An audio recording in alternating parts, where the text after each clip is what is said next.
এনেকুৱা ৰঙালাও চব্জিকণ ৰঙাকৈ ভাতৰ লগত সানি খাবলৈ বহুত ভাল লাগে।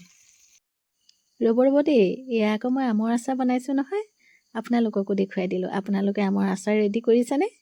টিঙৰ ওপৰতে ৰ'দত দি থকা আমখিনি নমাই লৈ মই আকৌ ৰঙালাও পাৰি সোমালোঁ।